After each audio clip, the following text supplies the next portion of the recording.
Hi friends, இன்றைக்கி இந்த வீடியோவில் கரப்பாம்பூச்சிக்கு வீட்டிலே லிக்விட் எப்படி பண்ணலான்னு பார்க்கலாம்.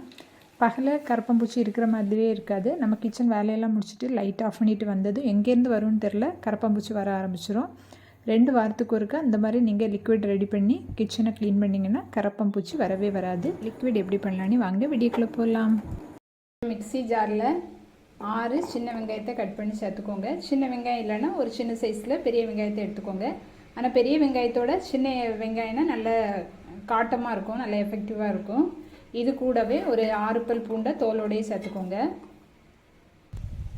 இது கூட ஒரு 10 கிராம்பு, 10 நல்ல மிளகு சேர்த்துட்டு கொஞ்சமாக தண்ணி சேர்த்து அரைச்சிக்கோங்க. இந்த மாதிரி அரைச்சி எடுத்துக்கோங்க. இதில் கொஞ்சமாக தண்ணி சேர்த்துக்கோங்க.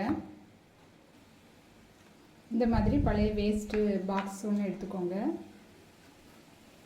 அதில் இதை வடிகட்டிக்கோங்க.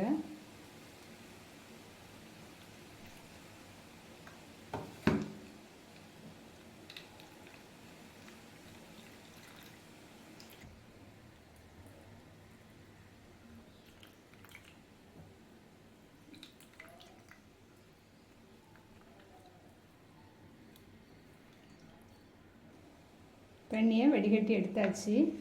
இது கூட ஒரு 1/4 மூடி டெட்டால் சேர்த்துக்கோங்க. நிறைய வேண்டாம், 1/4 மூடி போதும். சேர்த்து மிக்ஸ் பண்ணிக்கோங்க.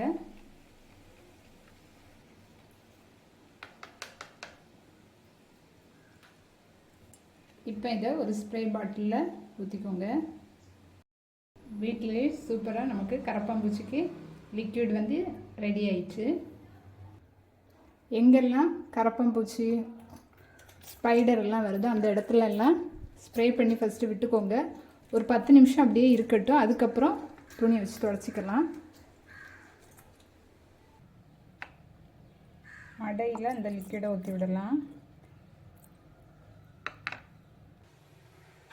பாத்திரம் கழுவக்கூடிய சிங்கில் அந்த மடையில் இந்த மாதிரி நைட்டு பாத்திரம்லாம் கழுவிட்டு ஊற்றி விட்டுருங்க. நைட்டு வேலையெல்லாம் முடிச்சதுக்கப்புறமா கேஸ் ஸ்டவ்வு, கிச்சன் திண்ணையிலெல்லாம் இந்த லிக்விடு ஸ்ப்ரே பண்ணி விட்டுருங்க. ஒரு 10 நிமிஷம் அப்படியே விட்டுருங்க. அதுக்கப்புறமா ஈரம் இல்லாத துணியால் துடைச்சிக்கோங்க. செல்ஃப்லெல்லாம் ஒரு 10 நிமிஷம் ஊறினதுக்கப்புறமா ஒரு துணி வச்சு துடைச்சிருங்க. செல்ஃபில் வந்து பொதுவாக திங்ஸ் நம்ம வைக்கும்போது நியூஸ் பேப்பர் போடாமல் வைக்கிறது தான் நல்லது. நியூஸ் பேப்பர் வைக்கும்போது அதில் கண்டிப்பாக காக்ரோச் நிறைய வரும். இந்த லிக்விட் பண்ண நம்ம யூஸ் பண்ணியிருக்கிற வெங்காயம், பூண்டு, கிராம்பு, மிளகோட ஸ்மெல்லுக்கு கரப்பாம்பூச்சி வராது.